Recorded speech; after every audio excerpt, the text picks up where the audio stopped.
ओटी भरणं चालू आहे.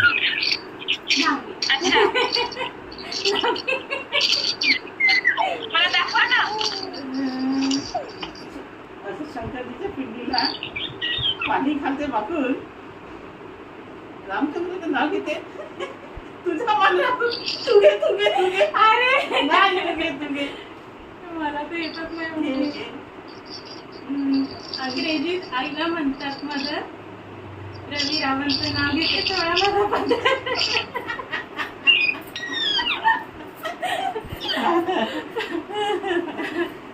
तू असती तर अजून मजा आली असती छोटी.